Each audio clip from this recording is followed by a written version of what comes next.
Nama saya Muhammad Ramzan bin Muhammad Zain.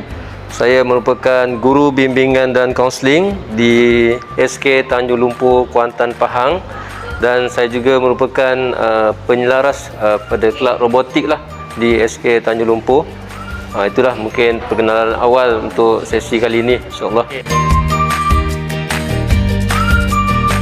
Alhamdulillah, yang pertama saya rasa bersyukurlah kerana berpeluang dan dapat diizinkan Allah, walaupun keadaan cuaca yang kita rasa sekitar Kuantan ni ada dilanda banjir, Alhamdulillah dapat hantar.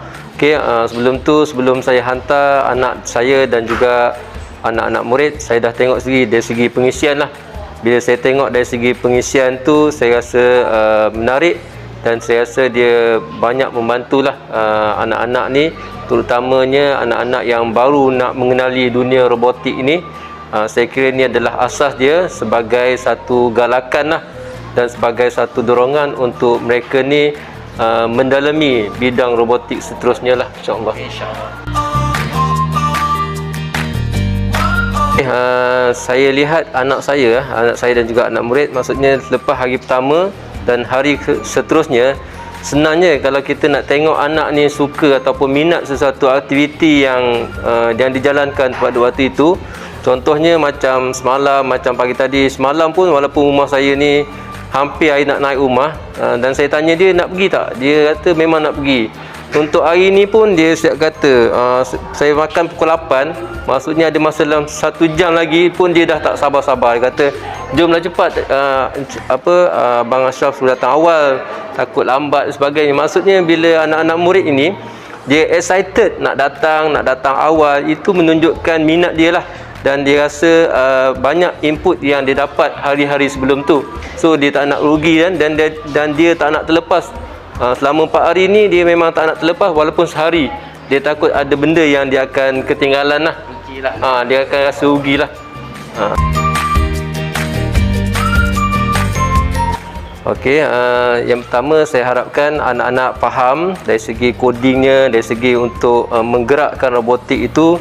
Dan harapan saya biarlah anak-anak ini sampai ke peringkat yang seterusnya. Mungkin dia boleh at least dia boleh mewakili sekolah, dia mewakili daerah, negeri dan sebagainya. Maksudnya dari situ nampaklah dari segi kejayaan-kejayaan ya. Bila ada kejayaan-kejayaan itu, maksudnya mereka ini akan mendalami lebih, orang kata lebih mendalam lah. Mungkin suatu hari nanti apa yang kita harapkan, anak-anak inilah yang akan menceburkan diri dalam bidang robotik. Mungkin dia sebagai ataupun yang kalau boleh kita nak anak-anak ini mereka mampu mencipta robot mereka sendiri ya. At least mereka mampu. Dan juga sekarang ni bila kita lihat dalam pengajian kan, banyak kursus-kursus pengajian, banyak universiti, kolej-kolej telah pun menawarkan dalam bidang robotik. Ini sebagai satu, orang kata satu kelebihan lah kepada anak-anak yang belajar dalam bidang robotik.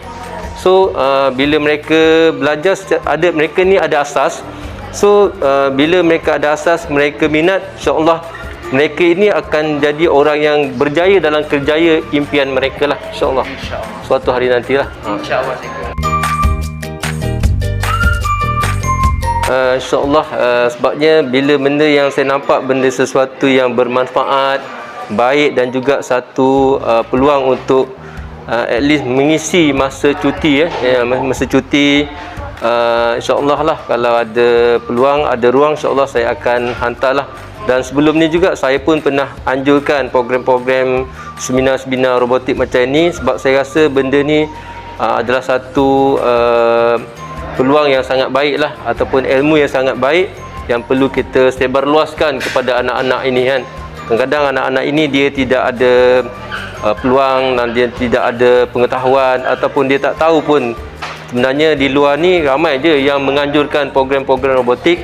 Dan pihak Jazro yang mungkin saya rasa satu Malaysia kot dah kenal Jazro ni kan, dah menang, dah mewakili Malaysia dan sebagainya. Kita hantarlah kepada orang rasa yang lebih berautoriti, yang lebih berpengalaman, supaya pengalaman ataupun ilmu yang besar itu dapat kepada anak-anak kita lah. Okay, terima kasih kepada Cikgu Ramzan lah di atas kerana sudi meluangkan masa dalam sesi pada kali ini. Okey, Kita dapat jumpa lagi lah insya-Allah pada masa akan datang. okey, saya juga mewakili pihak sekolah, juga kepada ibu bapa, wakil kepada ibu bapa, ucapkan berbanyak-banyak terima kasih lah kepada Encik Ashraf dan juga tim, dan juga terutamanya Encik Zul telah memilih Kuantan untuk dijadikan tempat berprogram pada kali ini. Okey, saya juga harapkan segala ilmu dan input yang diberikan akan dapat dimanfaatkanlah kepada anak-anak murid saya dan juga anak saya. Okey, saya sudahi dengan wabillahi taufiq hidayah. Assalamualaikum warahmatullahi wabarakatuh. Selamat.